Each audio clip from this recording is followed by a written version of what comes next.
Hello दोस्तों, स्वागत है आपका हमारे YouTube चैनल सबसे अनोखा सेंटर में।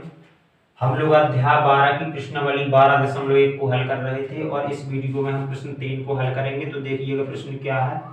किसी पार्क में एक फिसल पट्टी बनी हुई है। इसकी पार्श्वीय दीवारों में से एक दीवार पर किसी रंग से पेंट किया गया है और उस पर पार्क को हरा भरा और साफ रखिए लिखा हुआ है।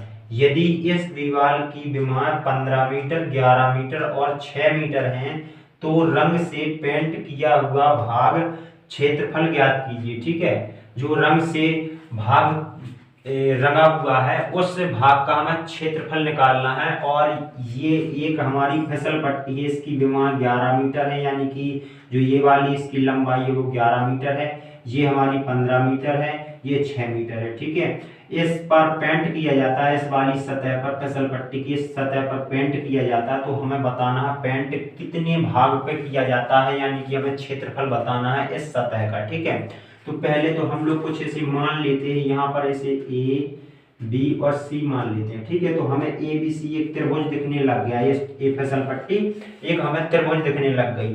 तो हम लोग ए बी सी का क्षेत्रफल निकाल लेंगे, वही हमारी इस सतह का क्षेत्रफल हो जाएगा। ठीक है, तो देखिएगा यहाँ पर स्टार्ट करते हैं। तो यहाँ पर देखिएगा हम लोग लिखेंगे त्रिभुज ए बी सी का क्षेत्रफल। तो यहाँ पर लिखेंगे त्रिभुज ए बी सी का क्षेत्रफल। और हम जानते हैं त्रिभुज का क्षेत्रफल होता है अंडर रूट के अंदर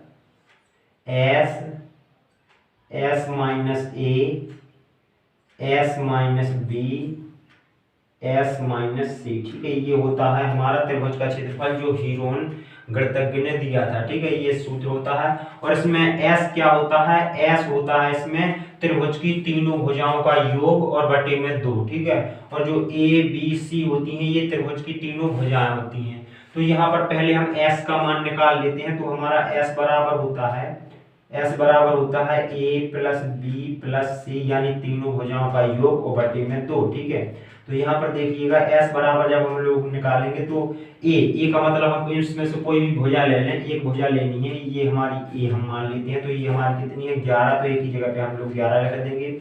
दूसरी भुजा बी, तो दूसरी हम लोग 6 मीटर ले लेते हैं, तो यहाँ पर बी की जगह पे 6 रख देंगे। और तीसरी भुजा हमारी क्या है 15, तो ये हमने 15 लिख दी और बटे में क्या है 2 है। ठीक है, ये 2 है। अब हम लोग ऊपर की सभी संख्याओं को जोड़ देंगे, तो यहाँ पर कितना हो जाएगा, यहाँ पर 11 6 हो जाएगा 17 और 17 15 हो जाएगा हमारा 32। तो यहाँ पर हो जाएगा हमारा 32 और बटे में 2, और 2 से हम लोग भाग लगा देंगे 32 में, तो यहाँ पर आ जाएगा हमारा 16। ठीक है, एस का मान हमारा कितना आ गया 16, तो यहाँ पर लिख देंगे एस बराबर 16। ठीक है, हमने एस का मान निकाल लिया है। अब हम लोग यहाँ पर इस सूत्र में एस का मान रखेंगे, ए बी और सी का मान रखेंगे। ठीक है, हमने ए की जगह पे कितना रखा है 11 रखा है, बी की जगह पे कितना रखा है 6 रखा है, और सी की जगह पे कितना रखा है हमने 15 रखा है। यहाँ पर ए बी और सी। ठीक है, तो हम लोग ए की जगह पे 11, बी की जगह पे 6 और सी की जगह पे 15 रखेंगे। तो देखिएगा अब यहाँ पर त्रिभुज ए बी सी का क्षेत्रफल क्या आ जाएगा, त्रिभुज ए बी सी का क्षेत्रफल बराबर अंडर रूट के अंदर एस है, एस का मतलब हम एस की जगह पे 16 रख देंगे। और फिर क्या हमारा एस माइनस ए, एस हमारा 16 है और ए हमारा कितना है यहाँ पर 11 है, तो यहाँ पर हम लोग 11 रख देंगे। फिर क्या हमारा एस माइनस बी, यानी 16 माइनस बी की जगह पे हमने कितना रखा था 6 रखा था, तो ये हमने 6 कर दिया। और फिर से हमारा एस को यहाँ पर हम 16 और माइनस सी की जगह पे हमने कितना रखा था 15 रखा था, तो यहाँ पर 15 रख देंगे। ठीक है, ये हमने सभी के मान रख दिए इस सूत्र में। अब इसे हल कर लेते हैं। तो यहाँ पर देखिएगा 16 को हम लोग क्या लिख सकते हैं, इसे लिख सकते हैं हम 4 गुणा 4। ठीक है, और यहाँ पर हम लोग 16 में से 11 को घटा देंगे, तो यहाँ पर हमारा कितना बचेगा 5 बचेगा, तो यहाँ पर गुणा में हमने 5 लिख दिया। और यहाँ पर 16 में से जब हम लोग 6 को घटा देंगे तो हमारा 10 बचेगा, और 10 को हम लोग क्या लिख सकते हैं 2 गुणा 5। ठीक है, इस प्रकार से हमने लिख दिया, या फिर हम इसे 5 गुणा 2 भी लिख सकते हैं। ठीक है, 5 गुणा 2 लिख देते हैं।